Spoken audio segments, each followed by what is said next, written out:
जपे जा राधे राधे, भजे जा राधे राधे,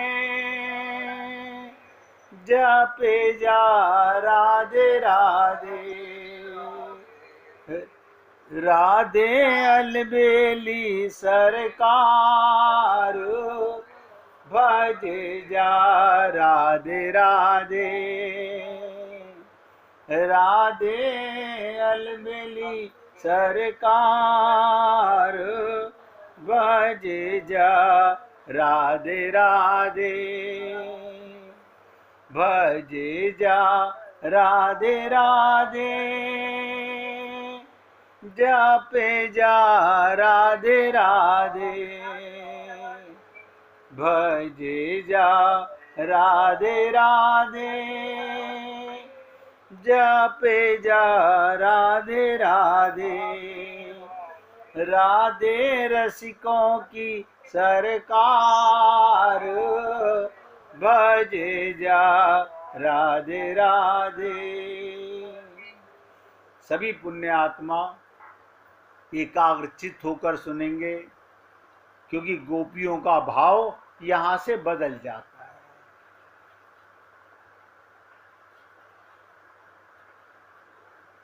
देखिएगा, हम एक एक व्यक्ति को हमने सीखा तो वो बांटने का प्रयत्न करते हैं। एक एक व्यक्ति को समझा रहे हैं कि तुम स्वयं परमात्मा के अंश हो, तुम परमात्मा की ही गोदी में हो। ये शरीर,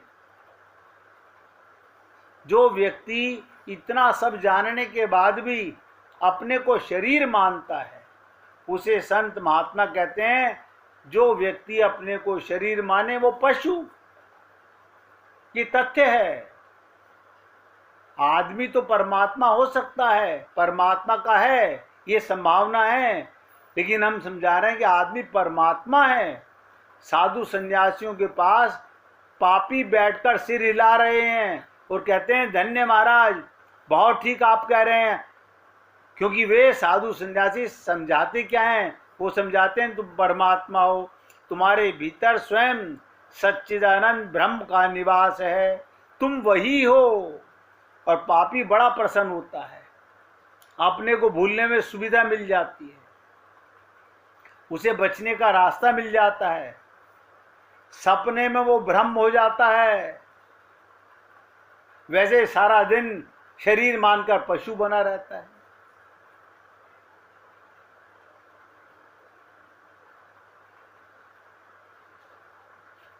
भ्रम होने में एक दीवार खड़ी हो जाती है। होता है पशु, उसे छिपा लेता है, जो नहीं होता उसका अभिनय करने लगता है। इस तरह हमारे भारत का पूरा व्यक्तित्व बदल गया।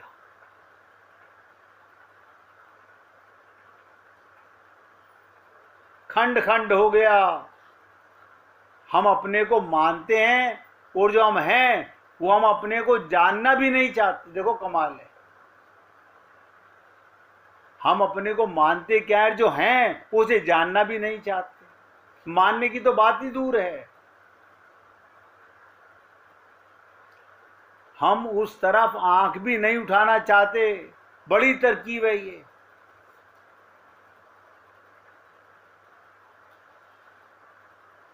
इसीलिए जब तक हमारा ज्ञान परिपक्व नहीं होता, आत्मज्ञान की अनुभूति 24 घंटे नहीं होती।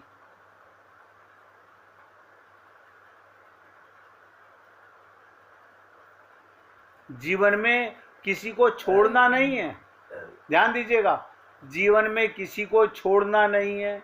जीवन को पूरा स्वीकार करके जीना है। क्यों? ये परमात्मा का दिया हुआ जीवन है, जहां जिसके साथ जैसे दिया हुआ है उसको समग्रता से जीता है, वो जीवन की पूर्णता को उपलब्ध हो जाता है।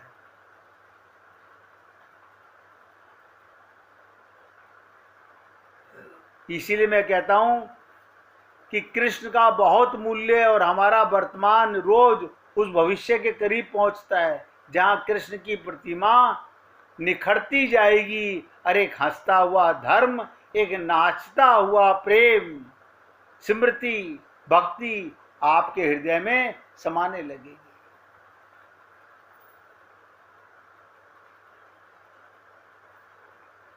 एक संत तो यहां तक कहते थे, अगर तुम्हें अहंकार में रस अभी भी बाकी हो, अगर अभी भी इस झूठे शरीर के अहंकार में रस बाकी हो तो छोड़ो परमात्मा की बकवास, बात ही मत करो भगवान की, अहंकार को पूरा कर लो। नास्तिक हो जाने में बुराई नहीं, आस्तिक हो जाने में बुराई नहीं। ये डावाडोल वाला चित्त, कभी यहां कभी वहां, कभी शरीर बन गए कभी आत्मा बन गए, ये थाली के बैंगन बनने से कोई लाभ नहीं है। एक धारणा मन में धारो, मैं कौन हूं, बस। अगर हमारी ये धारणा पक्की हो जाए तो हमारा जीवन सदा के लिए आनंदमयी हो सकता है, सदा के लिए। बहुत ध्यान से सुनो भाई। अब भौरे ने देखा, अरे इन गोपियों को क्या हो गया, इनके तो बोल बदल गए, भाव बदल गए। जो दुत्कार रही थी अब गले लगा रही हैं, सम्मान दे रही हैं, प्यार कर रही हैं। अब मेरे सखा कृष्ण को प्यारे कह रही हैं। पहले लंपट जार न जाने क्या क्या बोलती थी।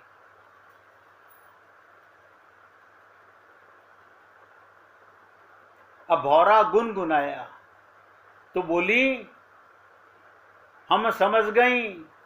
गोपियां कहती हैं, हम समझ गई, तुम कहते हो कि देवी हमें कुछ नहीं चाहिए, हमें कुछ नहीं चाहिए। हम वो सेवक नहीं जो पुरस्कार लेकर सेवा करे, हम श्री कृष्ण के निष्काम भक्त हैं। और मैं कई बार आप लोगों से निवेदन करता हूं, संसार में इतनी बड़ी पृथ्वी पर अगर कोई 100 व्यक्ति भी, 1000 व्यक्ति भी ऐसे खोजना चाहो जो निस्वार्थ सेवा कर रहा हो, मंदिर जा रहा हो, सत्संग में जा रहा हो, बहुत कठिन है। क्यों? किसी ने पूछा था हमसे, क्या स्वार्थी होना गलत है? मैंने कहा बिल्कुल गलत नहीं है। बोले अभी तो आप कह रहे हो हम स्वार्थी हैं। मैंने कहा बिल्कुल, ये भी सही कह रहा हूं और ये भी सही कह रहा हूं कि स्वार्थी होना गलत नहीं है। बोले फिर गलत क्या है? मैंने कहा गलत है स्वयं का ज्ञान ना होना। अर्थ तो शरीर है तो संसार है, शरीर का अर्थ संसार, स्वयं माने आत्मा तो परमात्मा, बस। अब आप देख लो, आप स्वयं माने क्या मानते हो? हम सब लोग सोचें, हम सब लोग सोचें कि हम अपने को क्या मानते हैं। आप कहोगे अब आदत पड़ चुकी है अपने को स्त्री पुरुष मानने की। अरे बाबा, ये कहो ना, मैं स्त्री शरीर में आई हुई आत्मा हूं, मैं पुरुष शरीर में आई हुई आत्मा हूं।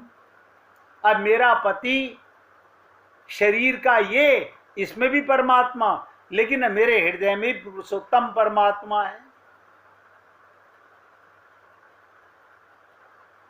आप बताओ, जीवन पर्यंत के लिए आपको कोई भगवान से अलग कर नहीं सका। भगवान मैंने कहा नहीं अलग कर सकते।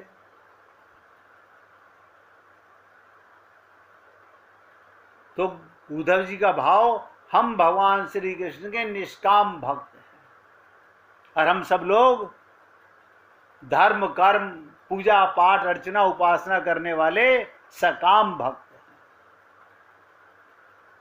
और भगवान श्री कृष्ण भी ये जानते हैं कुछ ले देकर काम करने वाले, ये भौरा नहीं है, ये कोई हमारा नौकर नहीं, ये तो हमारा प्रेमी है। वरना गोपियों के पास भगवान उद्धव को भेजें,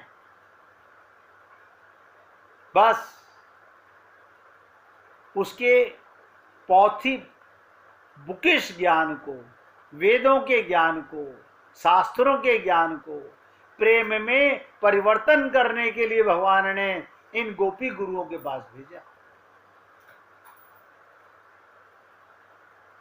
अब गोपियां बड़े सरल स्वभाव से पूछ रही हैं, उद्धव सच बताओ तुम क्या चाहते हो, तुम क्या चाहते हो? अगर आपसे कभी परमात्मा या आपका कोई गुरु पूछे कि तुम क्या चाहते हो, आपका एक उत्तर होना चाहिए, आनंद, परमात्मा, वो सुख जो मिलने के बाद छिने नहीं। ये सब भगवान के नाम है। भक्ति, प्रेम, बताओ प्रेम तो ऐसा कोई व्यक्ति नहीं जिसे नहीं मालूम हो। सिंपल सी बात है, प्रेम चाहिए। यही भक्ति है, यही रस है, यही जीवन का सार है, इसी में आनंद है, इसी में सुख है, और ये प्रेम नाम परमात्मा का है। जब एक छोटा सा शब्द बोल के काम चल रहा है, मुझे प्रेम चाहिए, लेकिन ये याद रखना, बता रहा हूं आपको, जिससे पूछोगे उस गुरु में परमात्मा बैठा हुआ है और आप में भी परमात्मा बैठा हुआ है। अगर आपने झूठ बोला, आप अधिकारी नहीं बने। क्यों? जानत हैं प्रभु सबके मन की। आप जैसा हम व्यवहार संसार में करते हैं, एक्टिंग, ये भगवान के आगे नहीं चल सकते।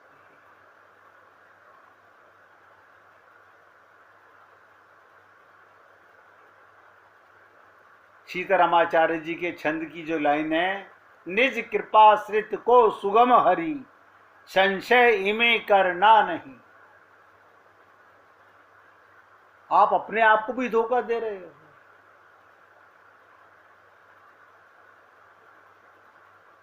अपने आप को भी धोखा दे रहे हो। अब मूर्ति को क्या पता चलेगा, गुरु जी को क्या पता चलेगा? आज तक हमारे पति को पता नहीं चला, हमारी पत्नी को पता नहीं चला, हमारे बेटे को पता नहीं चला, हमारे बाप को पता नहीं चला। हम उनसे क्या क्या बोल देते हैं। अरे बाबा, वो भी अपने को शरीर मानते हैं, इसलिए उन्हें पता नहीं चला। लेकिन सबके अंदर एक परमात्मा बैठा, उसे सब पता है। उसके पास वो दिव्य आंखें, वो दिव्य चित्त का भाव समझने का, जिससे झूठ नहीं बोला जा सकता। तो उद्धव जी से पूछा, बहुत ध्यान से सुनिएगा, अच्छा तो तुम क्या चाहते हो? उद्धव जी ने क्या कहा, बहुत ध्यान से सुनो। तो क्या उद्धव जी कैसा प्रश्न करेंगे, क्या मांगेंगे, हमें अपने गुरु से क्या कहना चाहिए, समझ लीजिए। उद्धव जी बोले, देवी अगर तुम प्रसन्न हो, अगर तुम प्रसन्न हो तो हमारा अनुरोध मानती हो, तो क्या अभी चलो मथुरा, अभी चलो मथुरा, और चलकर क्या करो, चलकर श्याम सुंदर से मिलो। यही खबर लेकर तुम यहां आए हो और यही कह रहे हो, देखो भ्रमर इस बात को तुम्हें दे चुकी, अगर जिद करोगे तो चलना भी पड़ सकता है, लेकिन हम उसके पास, हमें क्यों ले जाना चाहते हो?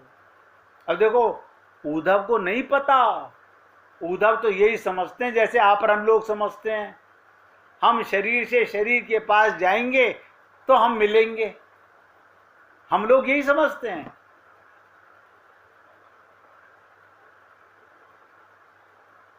हम मन से नहीं मिलना चाहते, व्यवहार में मिलना चाहते हैं। गोपियां, उनका एक सेकंड भगवान के बिना नहीं हो सकता। लेकिन ये बातें आप और हम लोग नहीं समझते, हम नहीं समझते।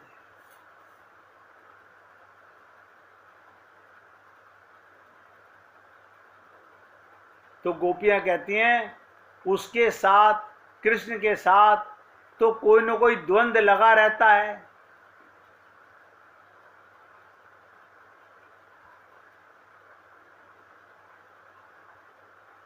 हर समय उसके बगल में कोई ना कोई श्रीमती जी लगी रहती है।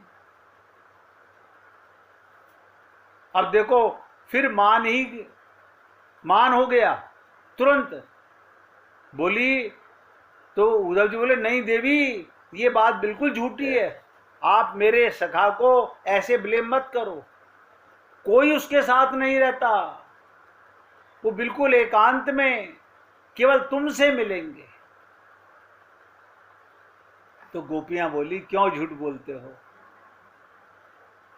क्यों झूठ बोलते हो? हे भ्रमर, तुम बहुत भोले हो, क्या तुम्हें मालूम नहीं? तुमने कह दिया वो अकेला रहता है, उसके साथ कोई नहीं होगा, तुम अकेले ही मिलोगी जाकर के। तुम बहुत भोले हो। अब उद्धव भी सोच रहे हैं, अरे ये ऐसा कौन सा ज्ञान है इनको जो गोपियां कहती हैं हे भौरे, तुम बहुत बोले, क्या तुम्हें मालूम नहीं? उसके बक्स स्थल पर उसकी पत्नी लक्ष्मी हमेशा बैठी रहती है, वो अकेला तो कभी रहता ही नहीं। अब हम उसके पास क्यों ले चले रहे हो, हमारे को उसके पास क्यों ले जा रहे हो?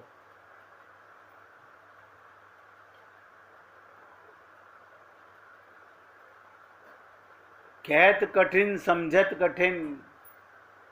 अब राधा जी कैसे समझा रही हैं, जरा एकाग्रता से और ध्यान से सुनने का प्रयत्न कीजिएगा।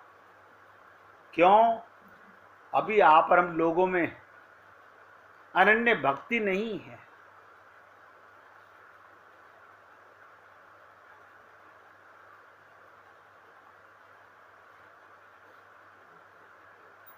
हमारे अंदर भाव भक्ति नहीं है, प्रेमा भक्ति नहीं है, हमारे अंदर समर्पण भक्ति नहीं है।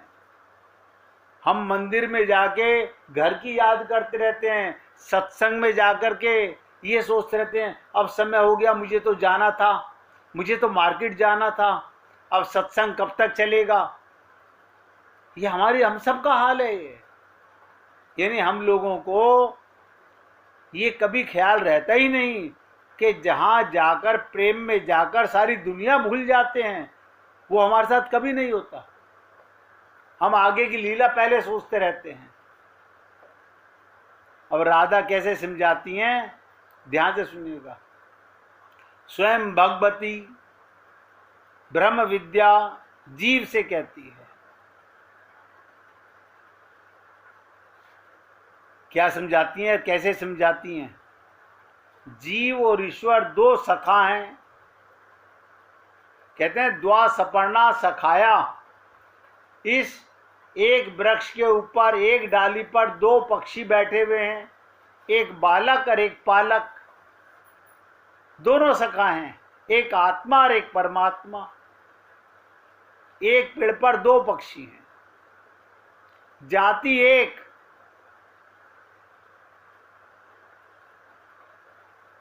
सुपर्णा सखाया सयुजा, यानी दोनों आपस में मिले रहते हैं और सखाया हैं एक दूसरे के। और आप कहते हो हमें भगवान कैसे मिलेंगे? बताओ, मिले हुए भगवान से भी क्योंकि अपना ज्ञान नहीं है तो मिले हुए भगवान नहीं मिल रहे। भूल भगवान की है कि हमारी है? गोद में छोरा और शहर में ढिंढोरा। वेद कह रहा है सुपर्णा सयुजा सखाया, दोनों आपस में मिले रहते हैं और आपस में सखाया मित्र हैं। ये बड़ी भली बात कही गई। ये संसार एक वृक्ष है। संसार को वृक्ष मत मानो, शरीर को मान लो।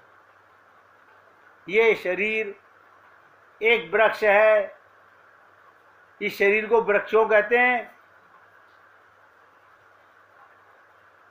कहते हैं ना, एक औषधि और एक वृक्ष। जो है गेहूं है, मटर है, चना है, जिसे हम बोलते हैं, एक बार जब इसमें फल लग लेता है तो उसके बाद वो सूख जाता है। इसको काटो चाहे ना काटो। और वृक्ष एक बार फल देने के बाद नष्ट नहीं होता। इसको काटो चाहे ना काटो। आपने देखा होगा आम का पेड़ कब हमारे दादाजी ने लगाया था, अब तक फल दे रहा है। तो वृक्ष एक बार फल देने के बाद नष्ट नहीं होता, फिर फल देता है। जिसको काटना पड़े उसका नाम वृक्ष होता है, और जो बिना काटे ही सूख जाए उसको औषधि वनस्पति कहते हैं। ये जो संसार है ये वनस्पति नहीं, ये वृक्ष है। अगर तुम चाहो अपने आप कभी न कभी मिट जाएगा, जो अपने आप कभी नहीं मिटता। जैसे वृक्ष तो प्रयत्न करने पर काटना पड़ता है।